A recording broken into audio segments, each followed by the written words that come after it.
Hello everyone. So this session is about finish lines in FPD.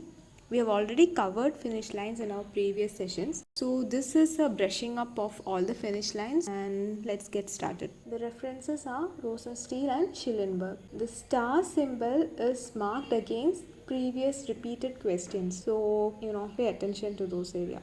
So what is a finish line? Finish line, also called as the cervical margin of a preparation, is simply the demarcation, the line of demarcation between the prepared and the unprepared tooth. It is also the peripheral extension of a tooth preparation. So it will be the cervical most extension of the preparation. It is also a planned junction of different materials.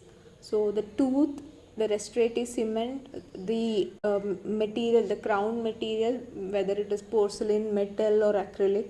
So what is a finish line? Finish line and also the terminal portion of the prepared tooth. Ideal requirements of finish lines are: first one, marginal adaptation. So the restoration must be closely fitting to the tooth preparation, especially in the cervical region. So if it is not properly fitting, it causes marginal gap which leads to marginal leakage. So it is not acceptable. Second is, it must be easy to prepare. That is, the finish line is the key of a preparation. So it should be easy to prepare and there shouldn't be any amount of overextension or unsupported enamels in the finish line. So if there is any unsupported enamel, it will chip off eventually and it leads to marginal gap. Third point is, it must be easy to identify the finish line on an impression or on the die. So the wax pattern for the crown is prepared on the die. If we don't know where the finish line is located exactly, we won't be able to place the crown margin properly. So this is because finish lines can fade out on the die. So always important to have a finish line which can be identified properly on the die. Finish line must provide sufficient bulk of the material. We know some brittle restorative materials like porcelain require some amount of bulk to sustain the masticatory load. So porcelain is given only where a shoulder preparation can be done. It's because shoulder gives sufficient bulk of the material.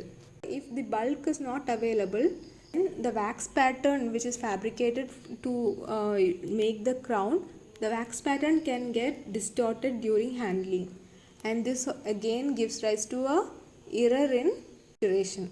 Whenever possible, finish line must be given in such a way that tooth structure is conserved. Oral hygiene is for long-term success of a restoration.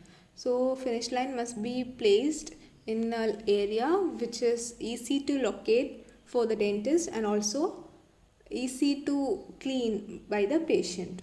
Now let's see what are the different types of margins. So according to the placement, it can be broadly classified into supragingival, subgingival and at the crest or equigingival finish lines.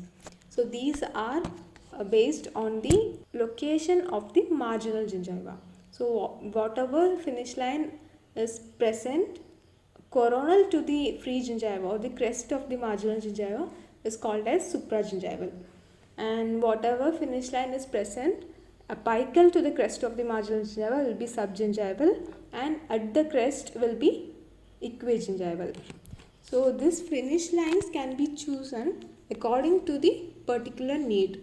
So for an anterior tooth, we can go ahead with a subgingival or at the crest equigingival finish lines if aesthetics is compromised by giving a supragingival finish line. So in all other cases, wherever possible, we need to try and give a supragingival finish line.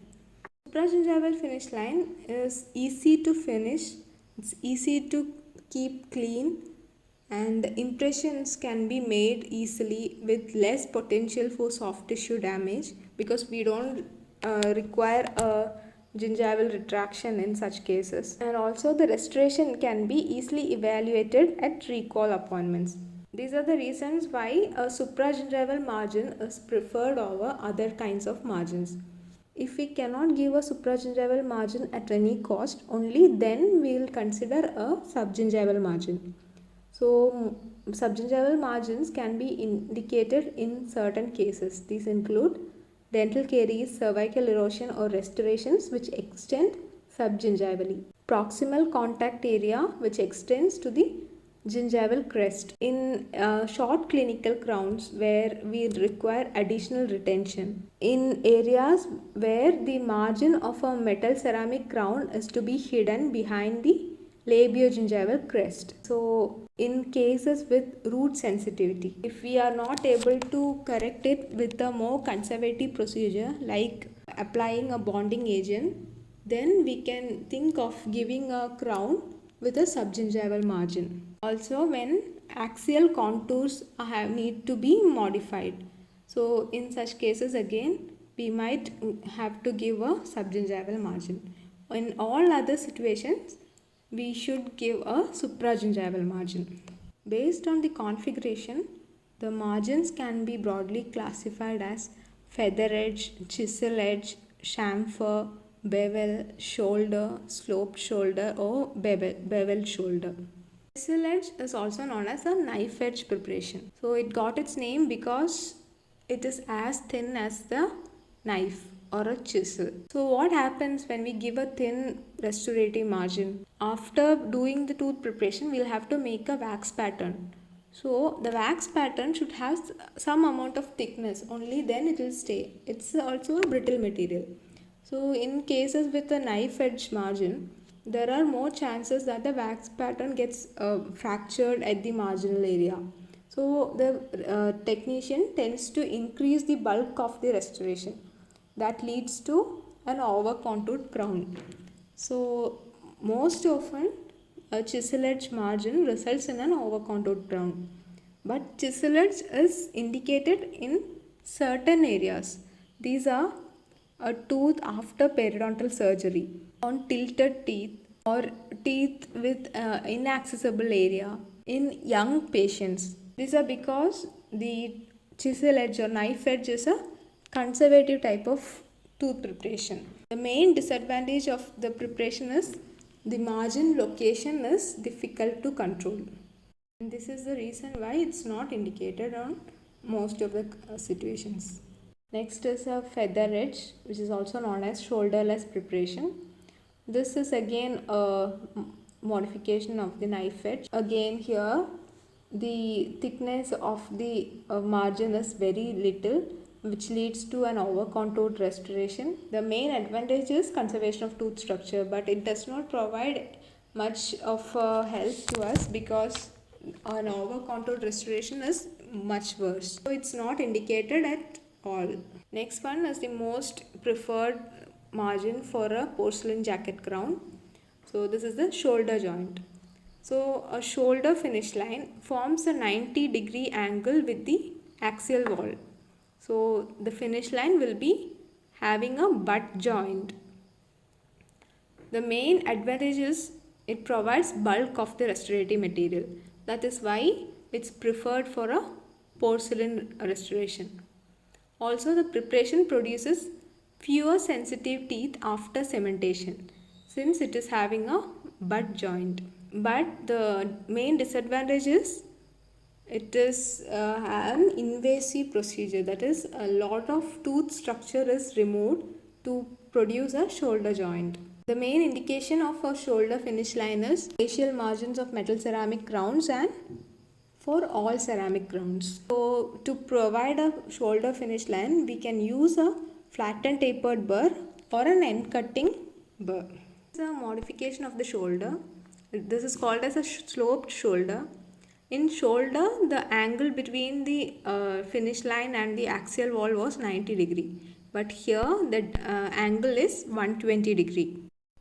The advantage of a sloped shoulder over a 90-degree shoulder is that here the chances of leaving an unsupported enamel is comparatively less. Also, it's considered more aesthetic than a normal shoulder. The indication of sloped shoulder finish line are for facial margins of ceramic crowns.